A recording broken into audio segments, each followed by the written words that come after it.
இப்போ ஐபிஎல் ஒவ்வொரு நாளும் ரொம்பவே பரபரப்பாக நடந்துகிட்டு இருக்கு. ஸோ இந்த ஐபிஎல் முடிஞ்ச உடனே அடுத்த ஒரே வாரத்தில் பார்த்தீங்கன்னா அமெரிக்காவில் இந்த ஆண்டின் T20 உலக கோப்பையும் நடக்க இருக்கு. ஸோ இதில் விளையாட போகிற நம்ம இந்திய அணியின் கம்ப்ளீட் 15 பிளேயர்கள் கொண்ட ஸ்குவாடை கூட கடந்த 2-3 தினத்துக்கு முன்னாடி தான் நம்ம பிசிசிஐ அஃபிஷியலாக அறிவிச்சிருந்தாங்க. இப்படி இருக்க இந்த ஸ்குவாட்ல பும்ரா அவருக்கு இணையான பெஸ்ட் பர்ஃபார்மன்ஸை நம்ம தமிழக பிளேயர் நட்ராஜ் அவர் வெளிப்படுத்தியிருந்தும் நட்ராஜ் அவரை நம்ம இந்திய அணியின் T20 வேர்ல்டு கப் ஸ்குவாட்ல பிசிசிஐ இணைக்கப்படலை. ஸோ இதுக்கு நம்ம இந்திய அளவில் இருந்து நிறைய பேர் பிசிசிஐக்கு எதிர்மறையான கருத்துக்கள் சொல்லிக்கிட்டு வந்த இந்த நிலையில இப்போ ஆஸ்திரேலியா அணி அதே போல ஹைதராபாத் அணியின் கேப்டனா செயல்பட்டுக்கிட்டு இருக்க பேட் கமின்ஸ் அவர் நடக்க போற இந்த வேர்ல்டு கப்ல இந்திய அணி பக்கம் நட்ராஜ் அவர் விளையாட போவதில்லை.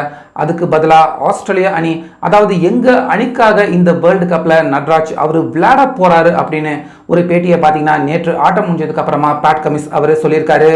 ஸோ பேட் கமின்ஸ் அப்படி முழுசா அந்த பேட்டியில அவர் என்ன சொல்லியிருக்காரு அப்படின்னு பார்த்தீங்கன்னா, ராஜஸ்தான் அணிக்கு எதிராக விளையாண்ட இந்த மேட்ச் கண்டிப்பாக நாங்கள் இந்நேரம் தோல்வி அடைஞ்சிருக்க வேண்டிய ஆட்டம்.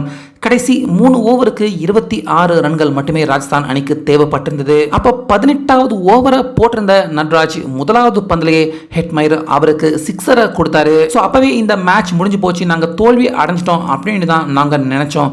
ஆனால் அதுக்கப்புறமா சரியான ஒரு கம்பேக்காக 2 டாட் பால் அடுத்து ஹெட்மயர் அவருடைய விக்கெட்டையும் நட்ராஜ் வீழ்த்தினாரு. மேலும் அந்த ஓவரில் அதுக்கு அடுத்து ஒரே ஒரு ரன் மட்டும் நட்ராஜ் கொடுத்து அந்த நெருக்கடியான நேரத்தில் ஒரு முக்கியமான ஸ்பெல்ல நட்ராஜ் அவர் வீசியிருந்தாரு அப்படின்னு பேட் கமின்ஸ் நட்ராஜை புகழ்ந்திருக்காரு. அது மட்டும் இல்லாம இந்த ஐபிஎல் சீசன் முழுக்க நட்ராஜ் அவர் நல்ல ஃபார்ம்ல இருக்காரு.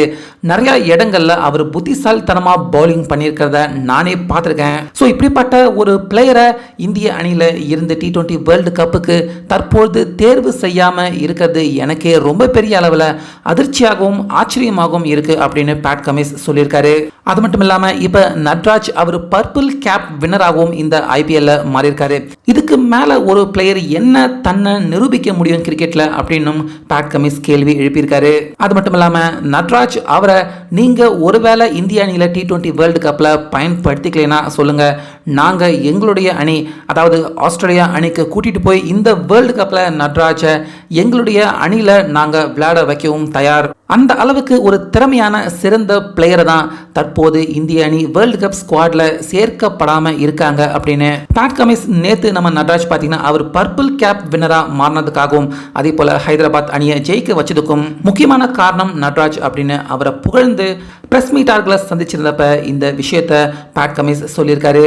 ஸோ பேட் கமின்ஸ் அவர் மட்டும் கிடையாது, ஹைதராபாத் அணியின் அதிரடி ஆட்டக்காரராக இருக்கிற டிராவிஸ் ஹெட் அவரும் நட்ராஜ் அவருக்கு பர்பிள் கேப்பை கையில கொடுத்துட்டு, நட்ராஜ் உண்மையாகவே மிகப்பெரிய ஒரு சிறந்த போலர், இப்படிப்பட்ட போலர் எங்க அணியில இல்லை அப்படின்னு எனக்கு வருத்தமாக இருக்கு அப்படிங்கிற மாதிரி டிராவிஸ் ஹெட் அவரும் பார்த்தீங்கன்னா நட்ராஜை ரொம்ப புகழ்ந்து பர்பிள் கேப் கொடுத்தப்ப அவர் பேசியிருந்தாரு. ஸோ இந்த விஷயத்தை பார்த்த ரசிகர்கள் எல்லாருமே ஆஸ்திரேலியாவின் பிளேயர்களே தற்போது நம்ம நட்ராஜை புகழ்ந்திருக்கிறது. இது நம்ம பிசிசிஐக்கு ஏன் தெரியல, நட்ராஜ் கண்டிப்பாக வேர்ல்டு கப் இந்திய அணியின் ஸ்குவாட்ல இணைக்கப்படணும் அப்படின்னு ரசிகர்கள் தற்போது பிசிசிஐயை வலியுறுத்த ஆரம்பிச்சிருக்காங்க.